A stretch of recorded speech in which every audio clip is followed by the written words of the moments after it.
It's the jazz final of BBC Young Musician 2020 on Sunday at 7.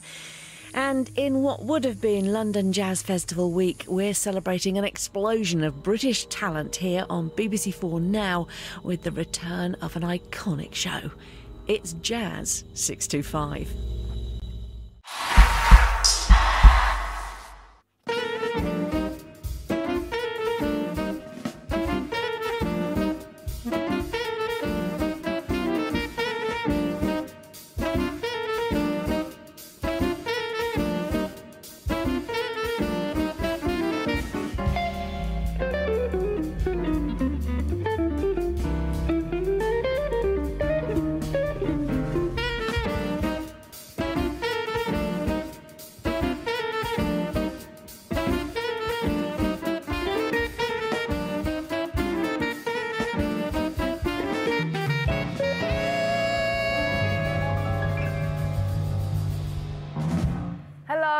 Welcome to Jazz 625, the British jazz explosion.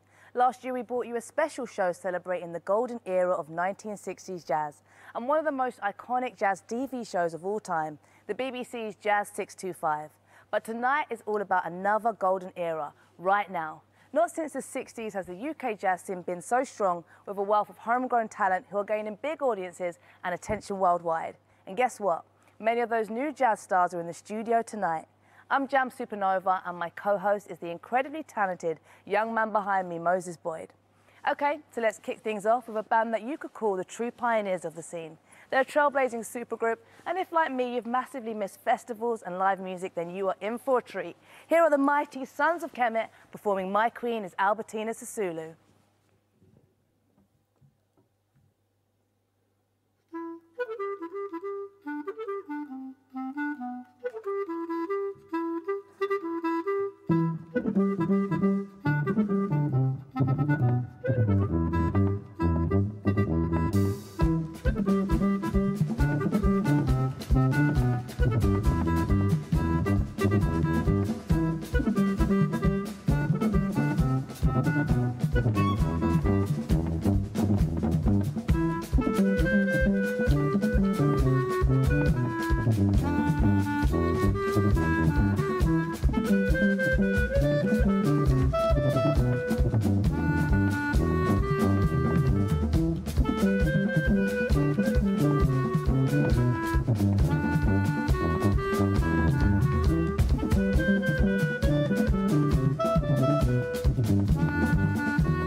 That was the incredible Sons of Kemet performing My Queen is Albertina Sisulu from their 2018 album, Your Queen is a Reptile. And they'll be back at the end of the show to treat us to a world premiere of a track from their new album. This week is the EFG London Jazz Festival, which this year, like everything, has gone entirely virtual. Because as you know, Moses, it's been a crazy year for live music, which makes tonight even more special. There's something for everyone, the jazz purist, the new jazz lover, and even you at home who might think that jazz isn't your thing. Moses, tell them the lineup. We've got some amazing artists here tonight. Check this out. We have Ezra Collective, Poppy Ajuda, Matthew Horsell, Nubya Garcia, Sarathi Kawar, and Kokoroko. And, of course, this very dapper young man, Moses Boyd, you're performing. You look fantastic. Thank you. You try to be like you, Jans. Trying to be like you.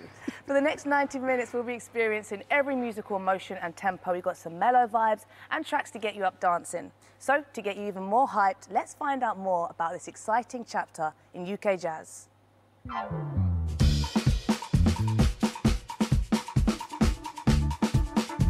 Wow, jazz in the UK, what's going on? Everything's going on, music's going on. Whatever's going on outside of jazz is going on in jazz. Do you hear what I'm saying? You know, just this level of musicianship that is just truly very special. That step to require audiences to do more, to not just sit down and be passive in the sort of music experience. They're active, you know what I mean? They're not just listeners, they're participators. It's been really exciting to hear everyone release something that captures their voice, and that's been big as a family, as a whole. You've taken something that was very local, very DIY, very community orientated, and you've got press, you've got magazines, you've got TV, you've got fashion.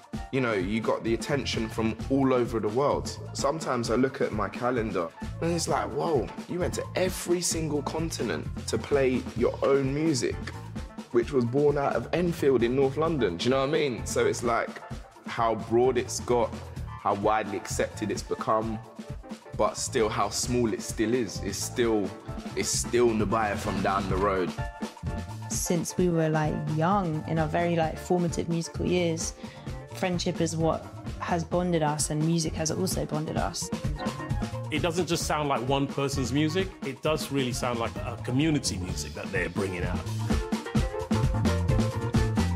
You've got a generation of people that are being influenced by like your Charlie Parkers, your John Coltrane's, your Wayne Shorters, your Duke Ellingtons, but have grown up understanding like what sound system culture is, how it feels, the importance of standing by a bass bin, you know what I mean, Notting Hill Carnival, all of these like very important cultural landmarks and sounds and sonics, and it's like that is influencing the music. The way it can kind of draw different people together, different communities together. The music will always evolve, and jazz is such a small term for something that's so big. It's an untouchable sound, you know, it has so many elements that ground it, but at the same time, I feel like every single movement has moved it along, moved the journey along, moved the conversation along as well. Throughout history, it's always been a snapshot of the moment. It's always captured historically the politics of the moment, experiences of the moment. This music is for everyone and everybody. It's people that think like that allowed me to get into jazz music. But then I also think you can't be something if you can't see it. Jazz is black music. The recognition of that fact goes a long way in the development and evolution of jazz and the way we see it today. And I see us as like adding a chapter to the story of like black British music and black music. That's like purpose enough, to be honest. That was an incredible film. I am now joined by multi-reedist, composer Shabaka Hutchins, a key figure in the UK music scene. How are you doing, Shabaka? I'm good, thanks. Nice. And how does it feel watching that film? Yeah, it feels great. It feels great to know that there's a landmark to celebrate the trajectory of where the music's come from. Because obviously the music that we make hasn't come out of a bubble. It comes from a line of us all learning from what's come before. So it's great to see that the recognition of how the past has influenced and ended up as the present. You know. And how does it feel to be here amongst our peers, having our own Jazz 625? It feels great, you know. I mean, it just feels like what normally happens because we all know each other and we all hang out. So it doesn't feel like anything out of the ordinary. It feels like just a bunch of friends coming together and making music. Incredible. And you've been a busy guy. You had a show this week with the EFG London Jazz Festival, playing clarinet in the Britten Sinfonia. Can you talk to us about that? Yeah, I mean, it's quite nerve-wracking because for the last couple of years I've been traveling the world playing the saxophone really loud, and then I had to get back to my classical training. But I think, you know, a lot of musical principles are universal. So the lessons that I had to learn, relearn to blend and play with a classical ensemble are things that I'll take to the jazz context when they're needed. Incredible. Now, we asked Shabaka to pick a piece of Jazz 625 archive footage. You chose Coleman Hawkins. Can you talk to us about your choice? I love Coleman Hawkins. Just the vibe that I get from him, the presence of him on stage, it really feels like he's got a very solid, stately presence, and it's something that I've, you know, always wanted to get with my music, even beyond the way that he swings and phrases. I think that his actual focus when he's playing the saxophone and really kind of digging into the rhythm is really admirable. Incredible. Let's get into some of that archive footage from Coleman Hawkins.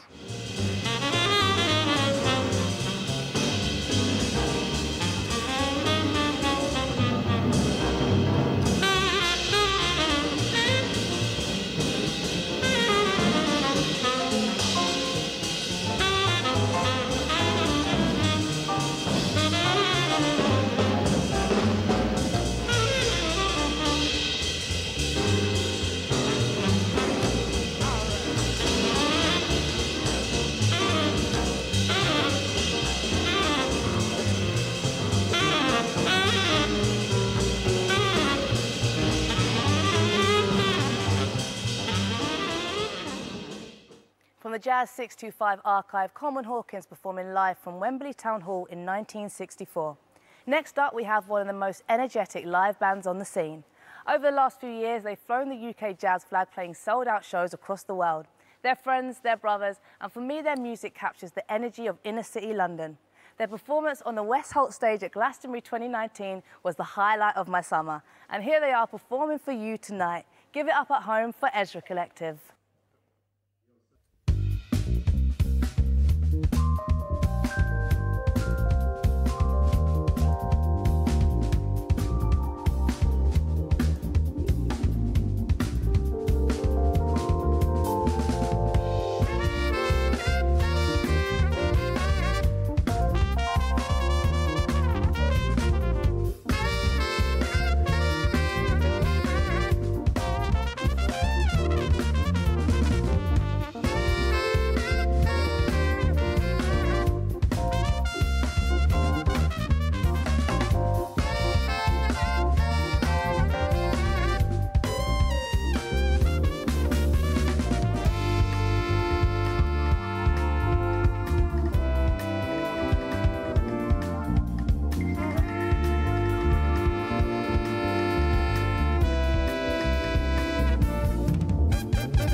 Ezra Collective, Ife Gunjobi on the trumpet, James Mollison on the tenor saxophone, Joe Armand Jones on the keys, TJ Colioso on bass, and my name is Femi Colioso on the drums. That was The Dark Side Rhythm. The next song we're going to play encapsulates everything about us.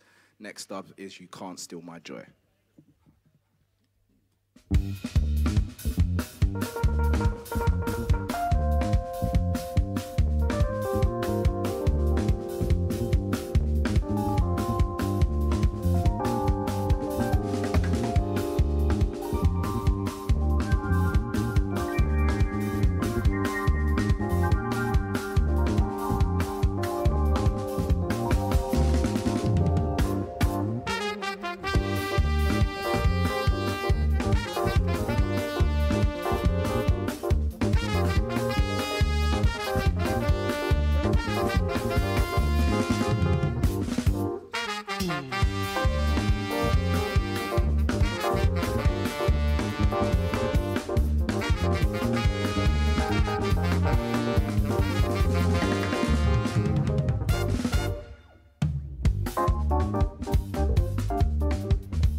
That was the incredible Ezra Collective performing the title track from their album, You Can't Steal My Joy.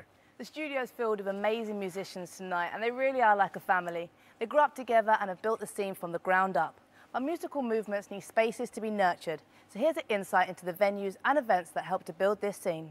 A DIY mentality has influenced everything about this movement, from radio and labels to the places we gather and play together.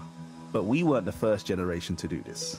Underground jazz music has always been rooted in a DIY approach. There's a very, very strong tradition of independent thinking in jazz, and people setting up their own labels, setting up collectives, setting up associations that reaches right back in time. I think when you see musicians taking over a small space, that basically invokes this historical lineage. They don't want to be constrained by an entertainment industry, which is essentially restrictive. Some of my favorite memories have happened in spaces run by our community. From Jazz Refreshed to Good Evening Arts, and from Steam Down to the Total Refreshment Center and Church of Sound. our community is built on a network of grassroots spaces that work for performances, rehearsals, recording, and everything in between.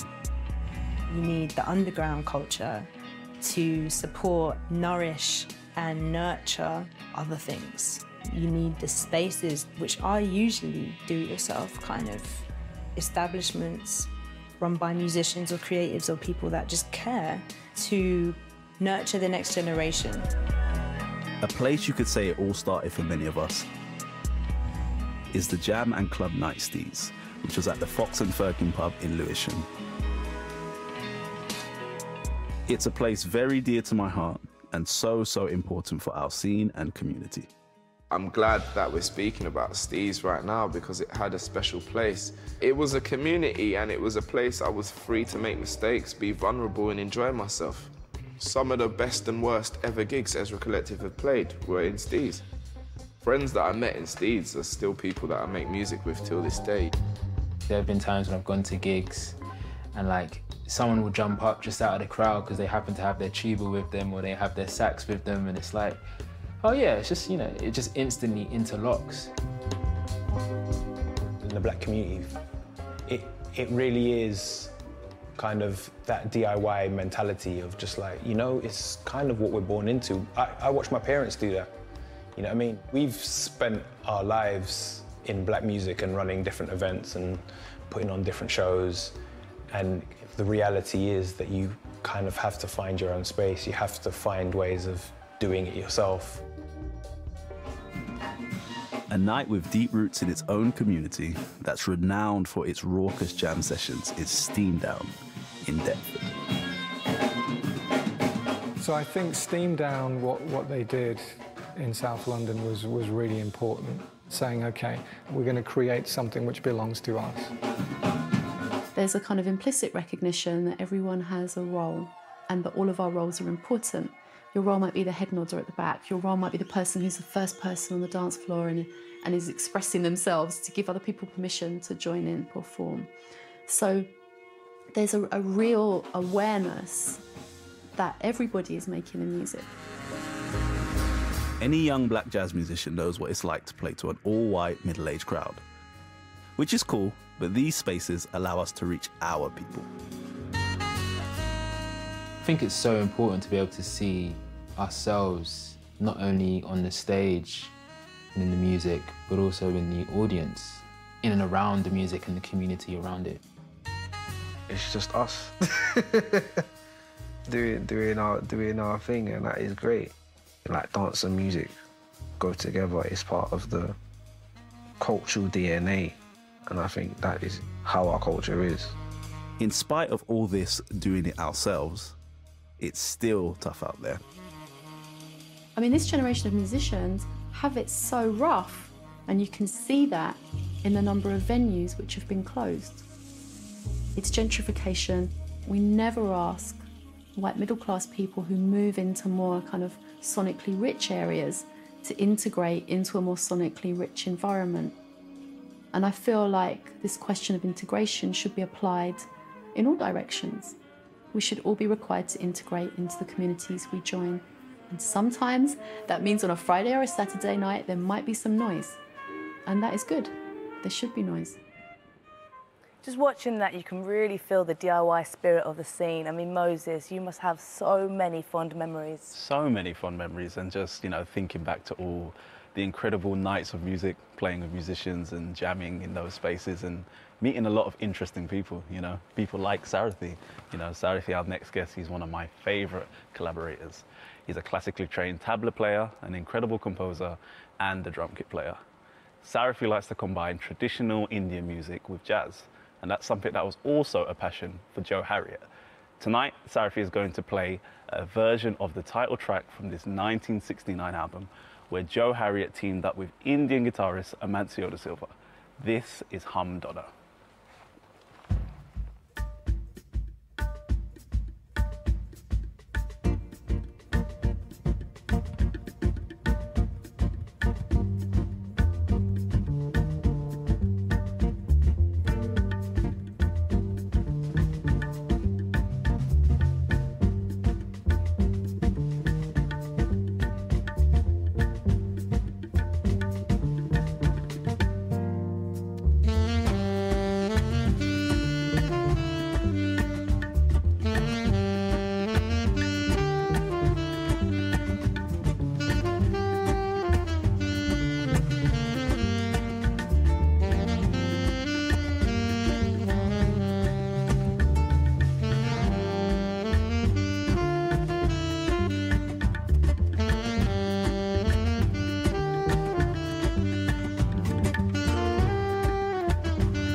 Sarathi Korwa performing Humdono, which works so well because both Joe Harriet and Sarathi Korwa incorporated their heritage into their music. Joe Harriet was born in Jamaica and brought a Caribbean flavour to the 60s British jazz scene. Now, Moses, both of you and I have Caribbean heritage, so we know how much of an impact it's made on UK music. Definitely, and another important impact on UK music is African music. You know, there's been a long history and tradition of African musicians influencing what's going on in the UK. If you look at South African musicians like Dudu Bukwana, Louis Maholo, and what they did in the 70s with jazz musicians here. Also with Afrobeat, Fela Kuti, Sonny Okersons, Tony Allen, you know, that innovation and integration with UK and African music. It's carried on right up until now, really. It definitely has. All you have to do is look at some of the most popular music that we have and some of the artists that are really carrying that African pride, from Kojo Funds, Parsaloo to Jay Huss, so many. Definitely, and a band that exemplifies this best is Kokoroko. Here they are performing a track called Carry Me Home. Take it away, guys.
Thank you very much. That's a tune entitled Carry Me Home. We are Kokoroko.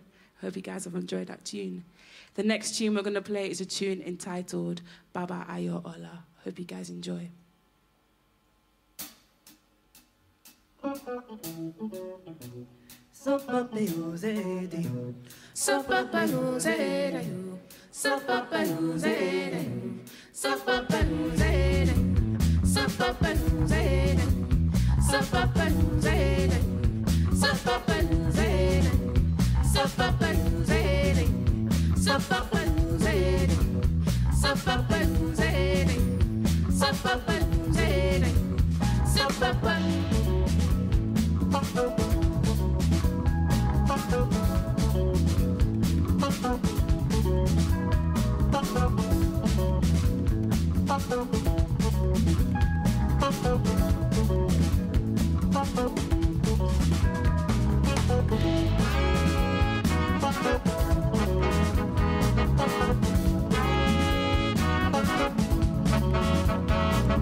What an amazing performance from Kokoroko. I'm now joined by Nubya Garcia. How does it feel seeing your friends do performances like that here tonight? Oh, it's a treat. It's beautiful. I think I'm such a big fan of the music that my friends are creating. I'm always there to support it, to be honest. I think it should be shared as much as possible. Definitely, and I feel like there's such a collective spirit, and I know you said you go to the shows and stuff, but what do you do when everyone's winning so much? How else do you support? I just just like revel in the joy, you know, whether it's watching someone play and you're seeing how much fun that they're having with the people that they're on stage with, and telling people who haven't heard about them, you know, whether you're traveling or on tour or anything like that. It's just trying to share the music as much as possible is a form of the celebration of it, I think. And you've had your own success, a debut album out, so congratulations on that. So we asked you to pick a track from the Jazz 625 archives. What have you gone for? I was going through the archives, right, and I thought it was amazing. I chose a clip from the Dizzy Gillespie performance with James Moody, and I chose this because I really just love the clip and I wanted to share it with everyone, so I hope they enjoy it at home. Well, let's take a look. Here's Dizzy Gillespie and his band from a 1965 edition of Jazz 625 playing And Then She Stopped.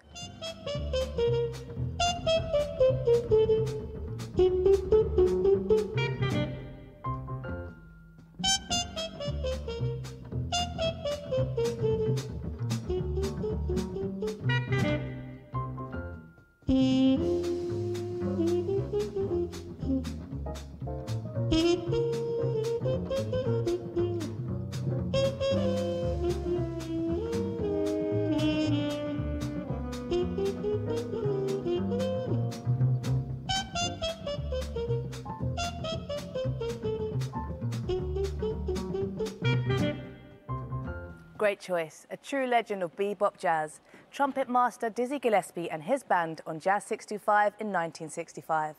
Nubya has now joined her band on stage and they're ready to perform a version of a classic Blue Note tune from this 1967 album.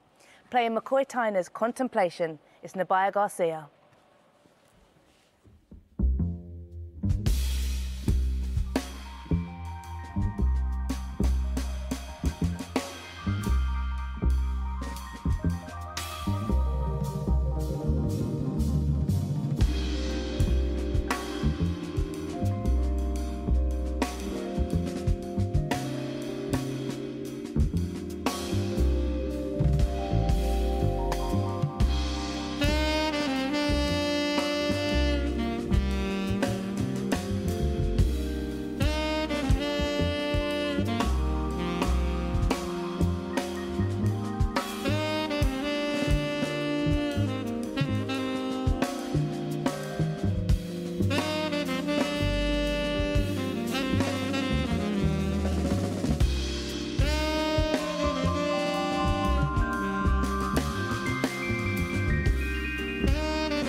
Thank you very much. My name is Nubya Garcia. On keys, Joe Armand-Jones. On double bass, Daniel Casimir. On drums, Sam Jones. This track is called In a Game, and I hope you enjoy. Thank you.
Nubya Garcia and her quartet featuring the busiest man of the night, Joe Armand-Jones on keys. Yes, you saw him with Ezra Collective earlier too.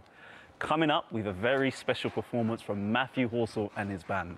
But before we hear Matthew, let's find out more about the rich sonic landscape of the Manchester jazz scene. Manchester is a city with a strong independent approach to music, and that includes jazz. The Cinematic Orchestra and Go-Go Penguin Both have their roots in the city and are pushing a bold and different sound. Manchester's got a very long history. It's always been very strong music-wise, and that continues. There's been a real resurgence among the younger musicians who are incorporating lots of elements of other music because they've grown up with this music, but they've also discovered jazz somewhere along the way. Jazz it's a living thing, like language. So it's always heartening to see the younger generation now using all these elements of other musics, but still making the music predominantly improvised and definitely jazz at its heart. This new generation are taking Manchester's independent spirit and pushing the music in new directions. Manchester doesn't have the same platforms that maybe London does. We can't sit around and wait. We just have to, like, you know, we're going to have a gig somehow. And that's not to hate on what's happening in London, because it's beautiful and it's really cool because it's all these interesting communities coming together, but it's also happening there, and we have our own stories and experiences up here in Manchester, and we're kind of all doing our thing. I don't think you can compare Manchester to London in the same way because it's so much smaller. It's not got the same kind of infrastructure musically, the jazz scene, but there are so many musicians that cross these genres, so like the hip-hop scene, the jazz scene, and there's so much crossover in that. I do think there's a Manchester kind of sound in all of that. Manchester has become a hub for a more spiritual jazz sound in recent years, with Matthew Halsall and his label Gondwana Records at its centre. There definitely came to be a new influence, I think, among the younger players of the kind of music that I've really been into for a long time, which is the sort of so-called spiritual jazz music of John Coltrane and Pharoah Sanders, etc., which never really used to be there. I think Matthew Halsall had a great deal to do with it because he was very forward-thinking in his approach to making music. He's a great musician and he has really great musical concepts, but he also is very organised in his approach to getting his music out there. I wasn't great at school. I've got dyslexia and I kind of think in a different way. My parents moved me to a school that was called the Maharishi School.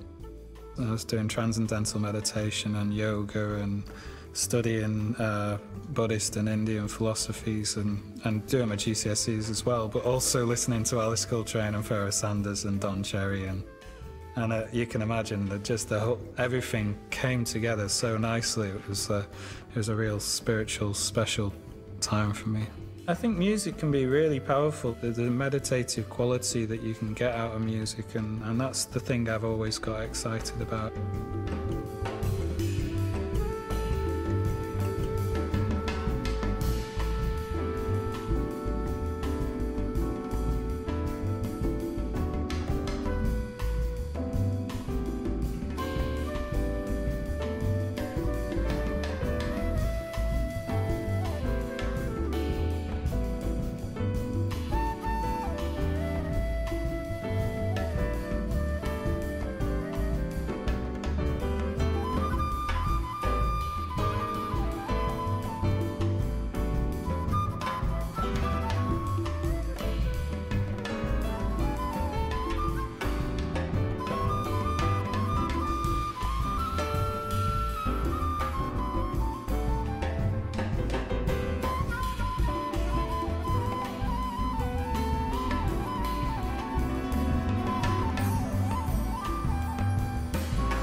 A lovely spiritual performance by Matthew Halsall and his band. Next up, something really special. The tuba isn't necessarily the first instrument you might think of when it comes to funk, but in the right hands, it delivers a killer bass line.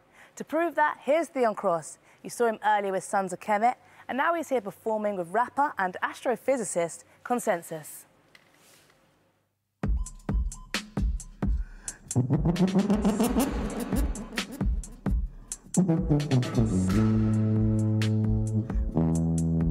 Yo.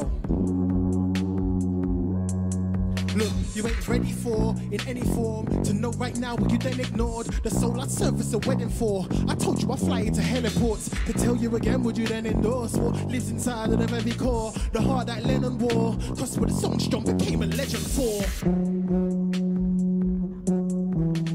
To sell in form, the mistress type they sniff in line with the seven dwarfs.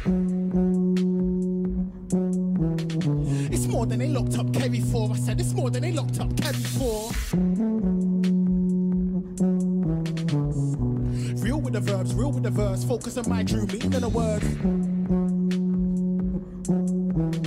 If your people are cursed, we will reverse, deeper rehearse. Cause there's no superior person. Music's music to make it's not hard. And you don't have to be on the grind to relate to my boss. When I came at the start, I was making them laugh. MCs, I could take them apart in school attention. I paid it in class, too painfully smart to mention. Support attention, prevention. Raising my arms even if I couldn't answer questions. I pass a tested. Got 9 A's and A-star at GCSE. Advanced auxiliary, 3 A's and a C at GCE. Got 2 A's and a B, then straight to uni. My brain is unique. I spare a fool to all. Friends and the ends appearing. Look, engineering. I was doing aeronautical. Trust me, I fly from here to Portugal.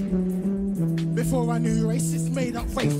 Before the faithless used idolatry to make faces change up faith. Before politics went with different words for when scientists worked out words. Before they all changed their definitions when they didn't update us first. I used to think I'm Floyd. One time I wait, I'm boys. Most times it's just say when. More time there waits some roids. My boys aren't boys, they're men.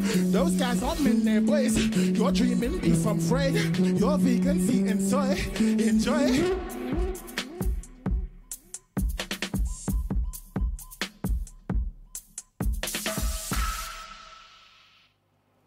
Theon Cross, a true linchpin of the UK scene, holding down the low end there while simultaneously bringing the tuba to the forefront.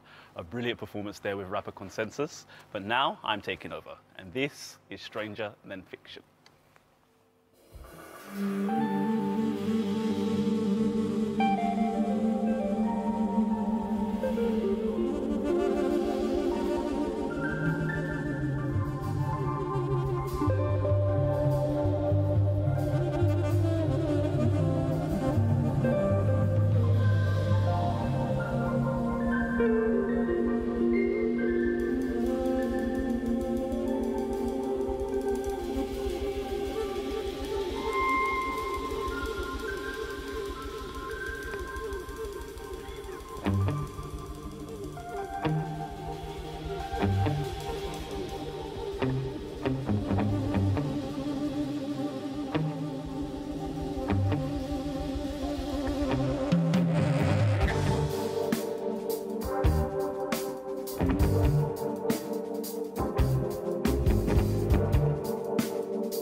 That was Stranger Than Fiction.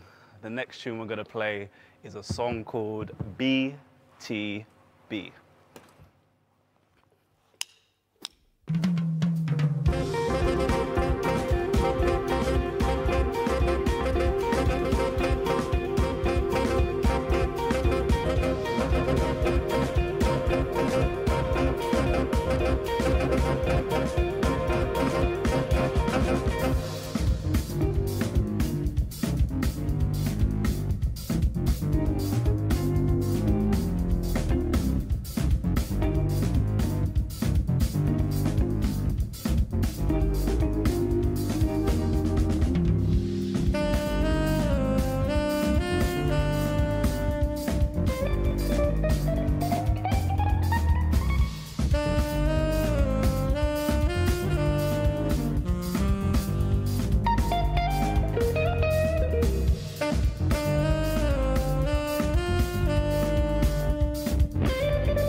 Amazing performance from my wonderful co-host and the country's most important drummer, Moses Boyd, performing tracks from his Mercury-nominated album, Dark Matter.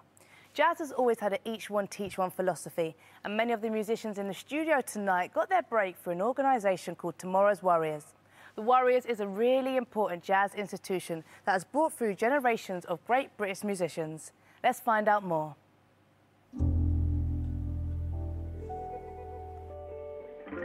I'm here at the South Bank. I met up with Sheila Marie Gray and Nubya Garcia today, and we just dropped in on a Tomorrow's Warriors rehearsal, which was being led by Gary Crosby, who's the creative director. Well, it's important to come back to Tomorrow's Warriors just because that's how the music gets taught. It's people older than us, we hang with them and we learn from them.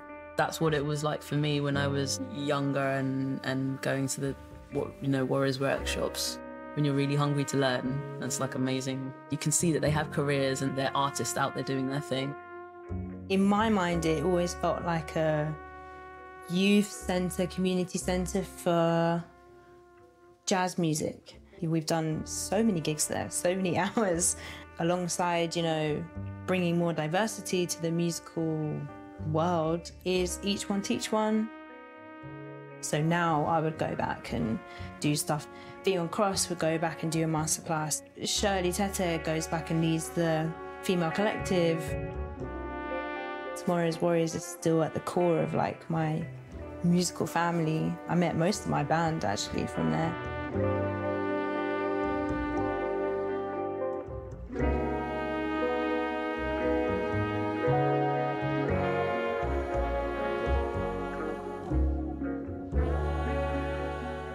The majority of people that coming in to learn jazz are already listening to jazz. So you're listening to these near enough experts. That's your starting point, and that's detrimental to your study. You need to go back to the basics. I think that's the great thing about what we've learned about this music is that regardless of where you are in terms of your development, you can still contribute. It's about communal engagement.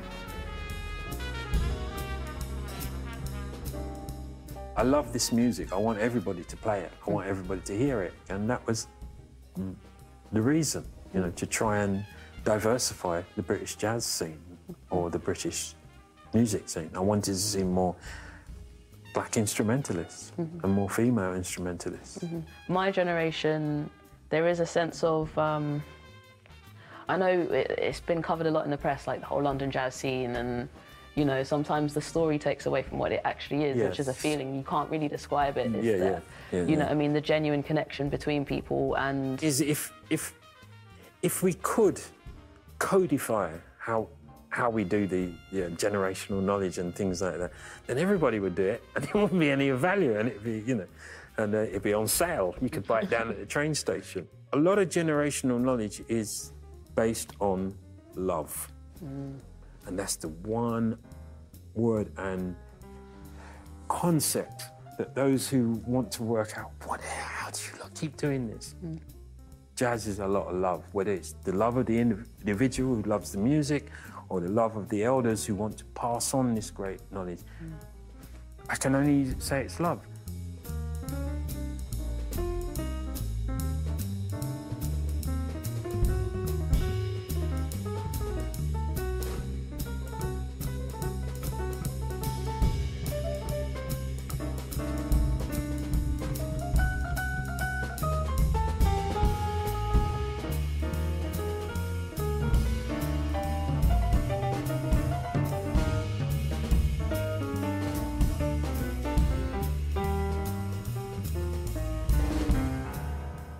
I think jazz is a historically oral tradition.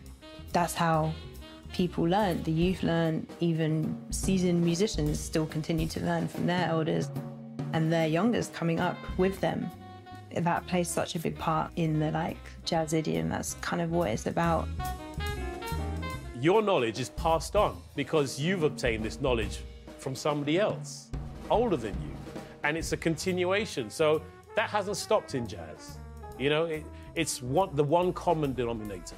But there is that thing which is unwritten. You can't learn it in the universities. You actually learn that in life. Education exists in jam sessions.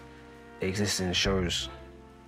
Whenever you're around musicians that you're inspired by and influenced by and can take knowledge from, you're listening to records, and transcribing anything like that, that is taken from the past. In the same way, Ezra Collective just wouldn't be able to exist if we didn't spend that time learning about, from Duke Ellington, Clifford Brown, John Coltrane, Alice Coltrane, Ella Fitzgerald. But then, really importantly, you understand generational knowledge in the context that you're in. You understand it and what it means to you, what is the part that you play in this generation. Because when you really understand that, then you know the importance that each one has to teach one, which is something that I got from Tomorrow's Warriors. So what I've got from my generation, I need to pass that knowledge on to the next person. Being surrounded by all these beautiful, amazing black people who are making this kind of music, that was hugely important to my understanding of self. It's one of the reasons why I know who I am now and know exactly what I want from life. Moses, you're one of the musicians here tonight that was part of Tomorrow's Warriors. What was that experience like for you? Incredible. So many fond memories. I think one important takeaway was, you know, the minute I entered that world, it was like tapping into this generational knowledge. I had musicians older than me and musicians younger than me, but we were all kind of on the same path, learning together, you know, each one teach one. And I think that's so vital for any musician, really. And what played out there, sort of played out in the 60s if you go to America and played out historically? Tell me more about that. Yeah, I think, you know, jazz has definitely got a history and culture of mentorship. If you look at artists like Betty Carter, Art Blakey, Miles Davis, you know, these are musicians that brought so many young musicians in their band and mentored them. And, you know, that still carries on to this day, for sure. And you're one of the guys that goes back to Tomorrow's Warriors. You're the older one now, and you're looking at the next generation. So what inspires you about them, and what gives you energy? I think, you know, it's just so exciting to see their ideas and hear what they're doing. They're looking at us, and, you know, we're here, Jazz 625, playing with our peers. They see that as their representation. And as a result, they haven't got like glass ceilings on them. They're making music that's so exciting, so boundary pushing. You know, for me, it's really exciting, really exciting. They must feel so empowered watching you guys here tonight. This year's events and the temporary halt on festivals and live performances has given artists time to reflect, write and express themselves on issues that affect us all. Here's Poppy Ajuda performing her own song, which is a personal reflection on the Black Lives Matter movement.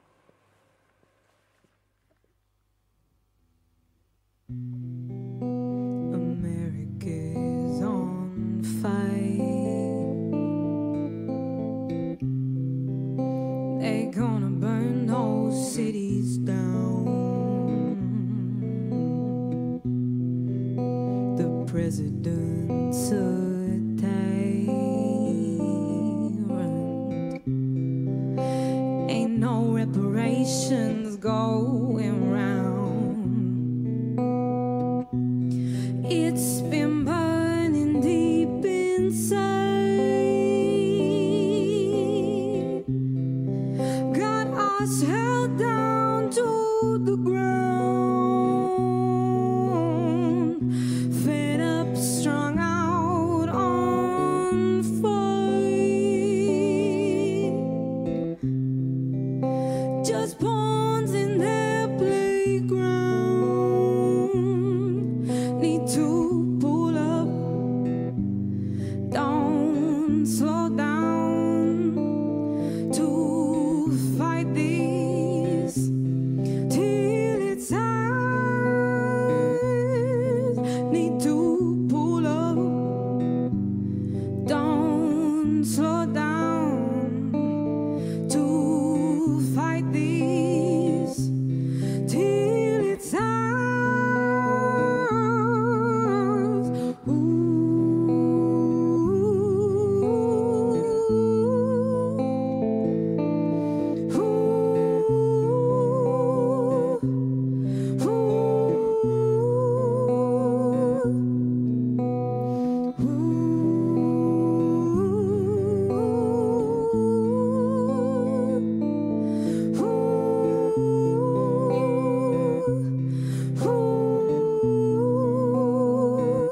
powerful song there written by Poppy Judah in lockdown. Moses, what's this period of time been like for you creatively? It's been interesting for sure. I think very grateful for this time. It's allowed me to kind of get back to making music, really loving that process and just doing it on my own terms, really. And, you know, just like me, these guys behind us have some new music for us. Sons of Kemet are back to perform an unreleased song from their forthcoming album. This track is called In Remembrance of Those Fallen. Take it away, guys.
An amazing new track from Sons of Kemet. What a great show we've had. It's been incredible, man. So many good moments. I mean, double drums, what's not to love? I saw you were like, yeah, double drums. Trust me. And I mean, Sarathi, that amazing cover, Poppy, that great song. I mean, it's just had so many good moments throughout the show.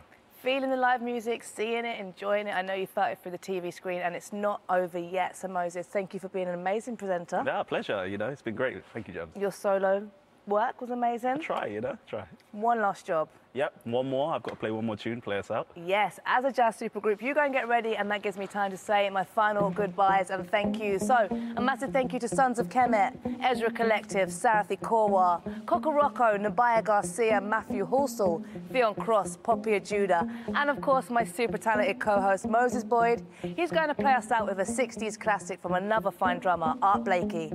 This is the Jazz 625 Next Generation Supergroup. Thank you so much for joining us. Moses, take it away.